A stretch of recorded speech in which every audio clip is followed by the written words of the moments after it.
बिस्मिल्लाहिर्रहमानिर्रहीम। Simple science. आज हम पढ़ेंगे माइक्रो ऑर्गेनिज़म के बारे में। माइक्रो ऑर्गेनिज़म जानदार होते हैं। इनकी 3 अक़साम होती हैं। पहला बैक्टीरिया, दूसरी वायरस, तीसरी फिंजाई। फिंजाई की 2 किस्में होती हैं, एक मोल्ड और दूसरा यीस्ट। अब इसमें माइक्रो ऑर्गेनिज़म भी आम जानदार की तरह होते हैं। वो खाते पीते हैं, उनमें रिप्रोडक्शन का अमल होता है और वो बढ़ते हैं, उनकी तादाद भी बढ़ती रहती है। अब इसके बाद देखा जाए तो सिंपल सी चीज़ है, अगर हम यीस्ट को डालेंगे पानी के अंदर और उसे गर्म माहौल फराहम करें तो यीस्ट से हमें क्या हासिल होगा, बटर हासिल होगा। तो इसके अलावा दूसरे इसकी एग्जांपल ये बनेगी कि अगर इस यीस्ट को ठंडे कम टेम्परेचर पर रखें तो इसमें रिप्रोडक्शन नहीं होगी और ये वैसे का वैसा रह जाएगा।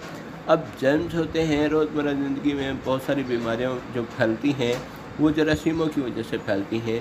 जो जरासीम एक जिस्म से दूसरे जिस्म से बहुत तेज़ी से मुंतकिल होते हैं। वायरस के बीमारियां जो मलेशिया, रुबेला और कॉमन कोल्ड जो हैं, ये 3 बीमारियां जो होती हैं वायरस से फैलती हैं।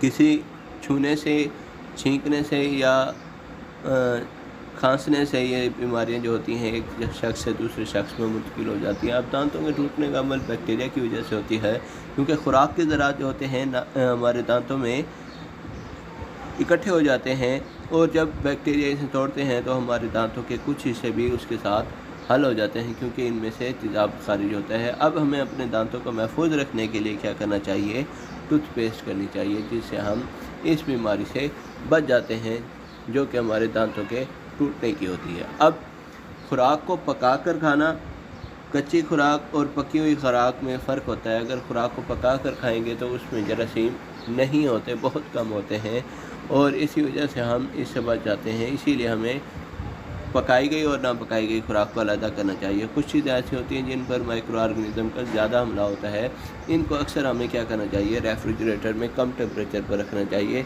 जिससे ये जरासीमों से बच सकते हैं। इन माइक्रो ऑर्गेनिज़म इनको बचाया जा सकता है। अब नेक्स्ट हमारे पास है कि ये डिकम्पोज़र क्या होते हैं। डिकम्पोज़र हमारे लिए मददगार होते हैं क्योंकि ये ऑर्गेनिक और इनऑर्गेनिक मादों को आसानी से तोड़ सकते हैं। इनकी तोड़ फोड़ करने के बाद ये इनको सादा मादों में तब्दील कर देते हैं जो आसानी से मिट्टी में हल हो जाते हैं।